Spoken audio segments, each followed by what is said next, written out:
Helping homeless people get off the streets and into homes was the very first thing the new mayor of Los Angeles, Karen Bass, promised to address. I will start my first day as mayor at the city's emergency operations centers, where my first act as mayor will be to declare a state of emergency on homelessness. One tool the city is going to continue to use to get people off the streets is the federal housing voucher program, commonly known as Section 8. But the program has struggled for years with long wait lists and other challenges. More than 100,000 people applied for the Section 8 housing wait list on the first day that list opened. Last year, the federal government did something it's never done before. It rolled out a $1.1 billion rental assistance program similar to Section 8, but more streamlined. The goal was to quickly get people into housing during the height of the coronavirus pandemic. Both the failures and successes of this wide-reaching one-time program offer valuable lessons in our nation's ongoing battle to get the unhoused housed. I'm Gustavo Arellano. You're listening to The Times, essential news from the LA Times. It's Monday, December 19th, 2022. Today, we look at one city's success into getting people into homes and another city's failures, and what both examples can teach the rest of the country about how to help people get off the streets.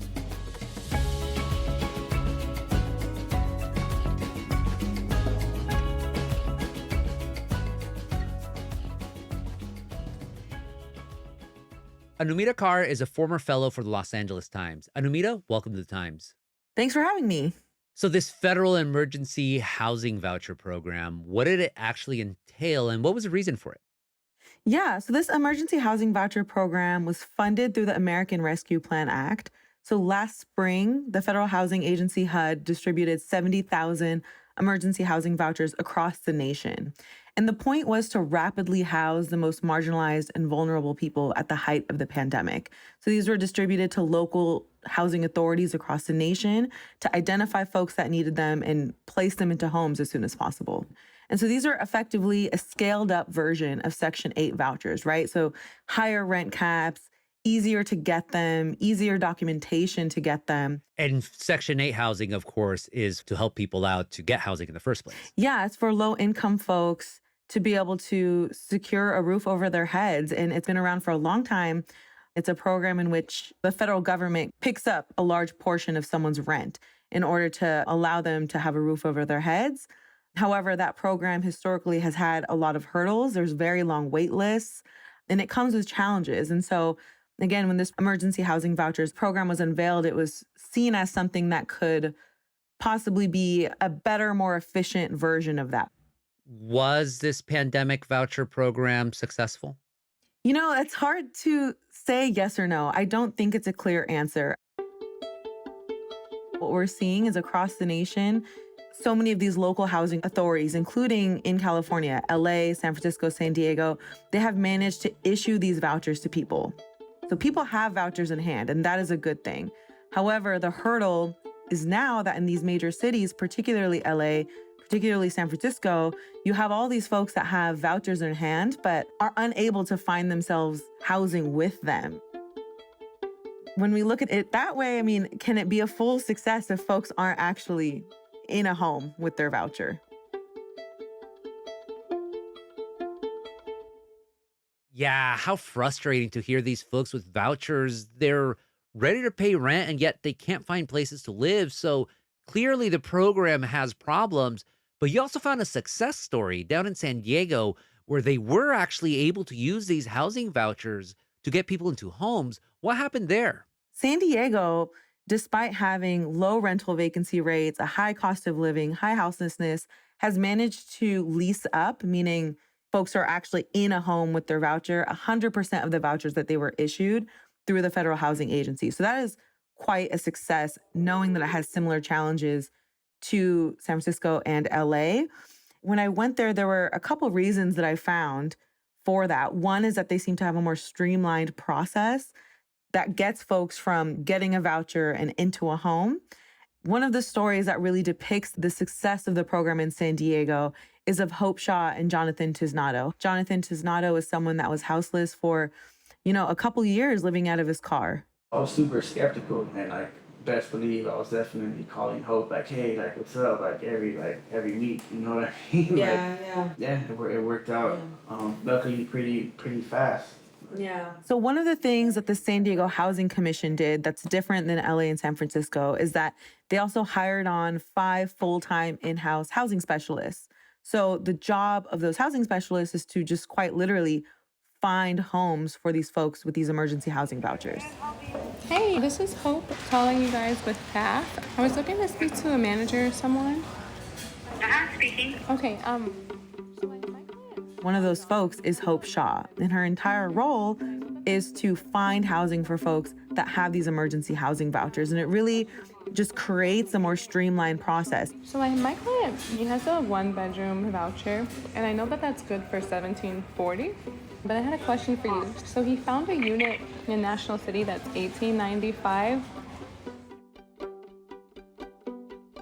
Having a housing specialist or housing navigator on your side is so crucial. And we see that again with Hope because, in my time shadowing her, it was so clear that she is truly advocating on behalf of her clients.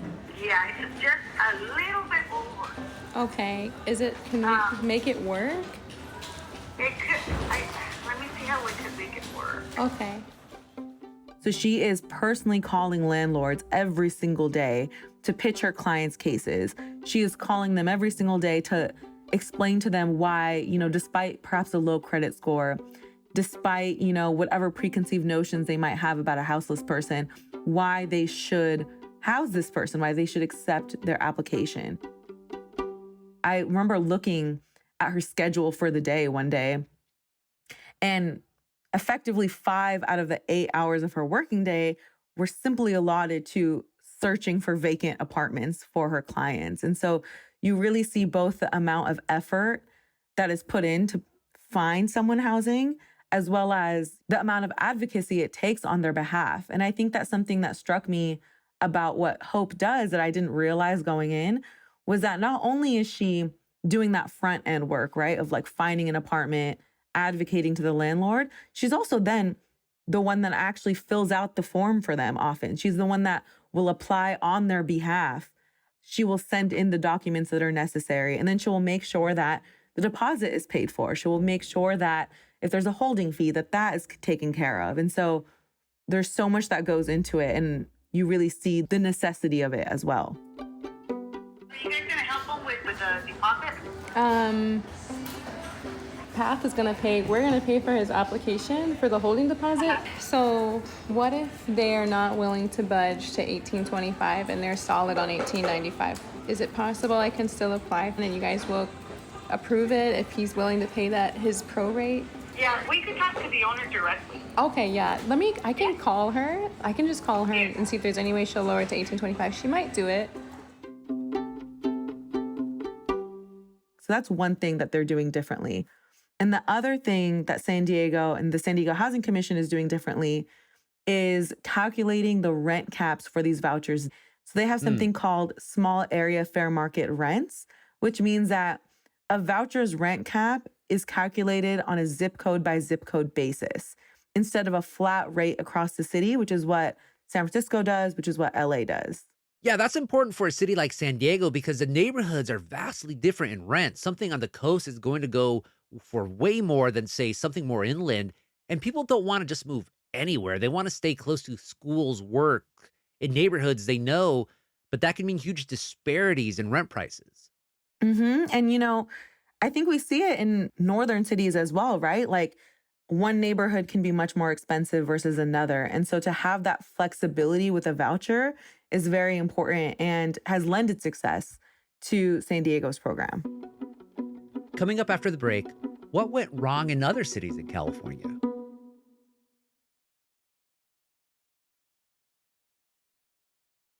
Anumita, so San Diego used up all their emergency vouchers and got people housed, but other cities in California didn't do as well. What happened there and what were the stats?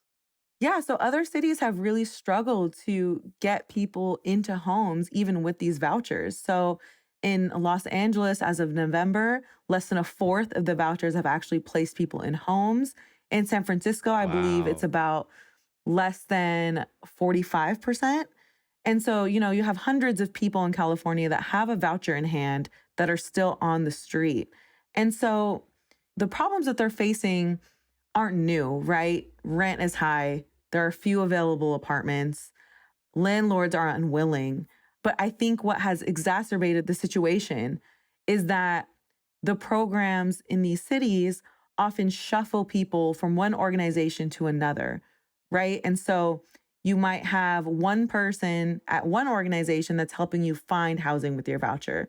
But at another organization, you have your case manager. And at another organization, they're the ones who approved you for the voucher. And so, when you're houseless and you're being shuffled from one organization to the other, it's easier to fall through the cracks. What brought her out here? ¿Por qué se vino a vivir acá? Porque teníamos un apartamento en Daly City. So one of the people that really exemplifies some of the struggles that San Francisco is facing is Reina de la Cruz. Okay, so due to COVID, then she was laid off and they were not able to keep on paying rent, and then that's how she came here. She is living with her family in a camper in the Bayview district of San Francisco. She has been there for quite a long time now, since the beginning of the pandemic. And she has a voucher in hand, so technically she has a golden ticket to get into housing, and yet she is still on the street. So when were you issued the emergency housing voucher? ¿Cuándo le aprobaron su voucher? Ya como... So it's more than 3 months. She got an extension. So since she got it, what struggles has she faced to find an apartment? Okay. When they go to see the unit, then it's that they are not eligible, or that the amount they have been granted does not cover the rent, or that they don't work with Section 8. So, Reina de la Cruz was looking for housing, was connected to a housing navigator in San Francisco. However, the housing navigator that she was connected to didn't speak Spanish, and Reina only speaks Spanish. And so she was very much on her own for a lot of the housing search, which was unsuccessful for her because landlords were unwilling to work with her when they found out, for example, she only speaks Spanish, or when they found out that she is currently on the street. How many apartments has she tried to go see since she's gotten the voucher? ¿Cuántas unidades ha tratado de ver desde que le dieron el voucher? Ya vimos bastantes, como unas 15 a 20 casas. Oh, wow, 15. They have seen 15. And all 15 have rejected her? In the end, all of them rejected her. Even when she was connected to a housing navigator, there was a lack of intention, or there was a lack of understanding there, because they connected her to someone that didn't speak Spanish. And, she's not the only one, right? She is not the only one that had to deal with that hurdle and that lack of planning. And so it caused so many more obstacles in her process and elongated the time that she had to spend living out on the street with her family. As she then was forced to navigate this rental market alone, she described to me she was calling landlord after landlord and after landlord. I mean, it was a lengthy process, and she was putting so much active effort to find herself an apartment on her own. But you find that, landlords, particularly in such competitive markets, right, like San Francisco, they have no incentive to take someone that might have a low credit score, who might not speak English, that is living on the street, so currently doesn't have a real permanent address. They have no incentive to accept an application from someone that has those markers. And so she's calling and calling and calling, and she's visiting apartments, but to really no success. And that lengthy struggle, which again, sounds like some of it could have been alleviated in the way that we saw in San Diego. But do you mind asking her, how do you, she's seen 15 apartments, she's been rejected so many times. How do you keep going? Ahora, ¿cómo continúa? Aparte de todas las que le rechazaron, ¿qué sigue haciendo? Pues de la última que me rechazaron, porque era la señora de aquí de la I feel very frustrated, disappointed, because I know that this is what will happen, and I expect it, and I sometimes don't want to keep on going. I want to just give up. You know, she's an example of someone that was just lost in the process because there were gaps in San Francisco's system. So why didn't anyone step in to stop those gaps the way San Diego did? That's a great question. I spoke to both the San Francisco Department of Homelessness and Supportive Housing, and I spoke to the San Francisco Housing Authority to find out why folks were falling through the gaps and why folks weren't stepping in to ensure they weren't. And, you know, some of the reasons that I got were that the nature of houselessness very much can hinder the process, right? Houseless folks often don't have access to their phones or are often moving around throughout the city. And so it can be hard for city workers, for San Francisco Housing Authority workers to remain in touch with them. However, I think that the city of San Diego and their program there proves that there is a way to overcome that. One of the folks that I spoke to, Dora Torres, she is someone that was able to get successfully housed in San Francisco. So she got a voucher and then she was able to move into her new home in Visitation Valley. Tell me a little bit how you envision your space. How are you trying to decorate it? So I want to put a family tree right there, like kind of like this, but it's a sticker one, right? And so it has like little branches, and then you put the pictures that you want on the branches. However, in speaking with her, it was clear that even folks that do manage to find housing in San Francisco, most of the onus remains on them. The supposed systems in place to support these folks through the housing surge still seem to be falling through. And so I just started applying. And then so what I did was like, instead of going through like the actual landlord, I went through a broker. And then I was just like, I'm gonna try it a different way. You know, I wasn't gonna give it up. It took her months to find her home in Visitation Valley. There was no one really helping her navigate that process. And one of the primary hurdles that she faced in landing a home was that she had a low credit score. And, you know, that's a problem many houseless folks face when they're trying to find housing. And because she didn't have anyone to advocate for her on her behalf, it took her much longer to be able to land a home. And it wasn't until she herself physically went into a San Francisco nonprofit and advocated for herself to them before she landed in a home. This is a great house. Right? Look at that view, the morning light. I know. And just the mountains, how serene. Yeah, I know. It's so calming in the morning too. So, you know, while it's wonderful that Dora was able to land in a home, it's clear that the journey there was perhaps harder than it should have been. What would you tell folks that currently have EHVs but are struggling to find an apartment and they're going through, you know, what you described as a really difficult, lengthy process to find themselves an apartment and get approved?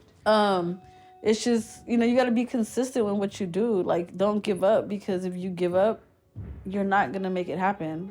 You know, it's like you got to pick yourself up. And sometimes when you're in the process of doing it, it makes you not want to do it.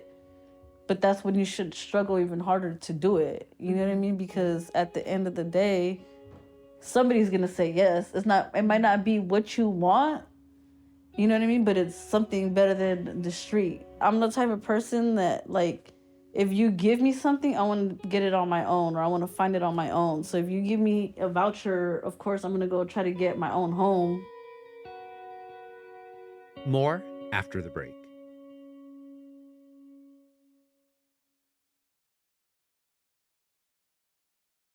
So, Anumita, the federal government distributed 70,000 of these vouchers to cities and counties across the nation.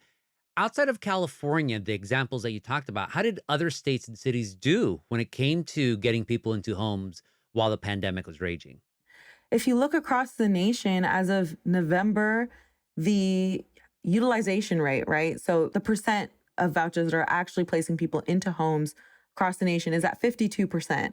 Oh, and wow. so it's obviously not great. Better than LA or San Francisco. It is better than LA or San Francisco, but it's also not necessarily quite high. And if you look at New York, if you look at Philadelphia, those cities are also struggling.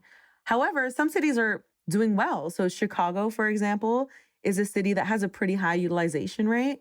And what's interesting about Chicago is that it also, similar to San Diego, utilizes those small area fair market rents, meaning they vary the voucher rent cap based on neighborhood. So again, it kind of points to some possible solutions to make this program better. Finally, this was a one-time emergency program, but as you mentioned, it's similar to Section 8 vouchers, which helps people pay for their rent. Can Section 8, which has always faced a lot of problems, can it learn some lessons from San Diego's success with the emergency housing vouchers?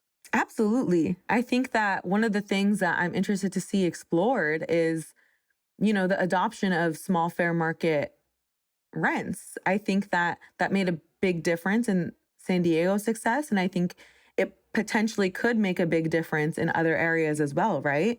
In addition to that, I think thinking about, again, streamlining that process. I know I keep using that term, but it really is what it is. And ensuring that houseless folks who are already dealing with so much in their day-to-day, who are already busy just trying to survive often, to ensure that they are dealing with the least amount of people and agencies can be a really effective method. Anumita, thank you so much for this conversation. Thanks for having me.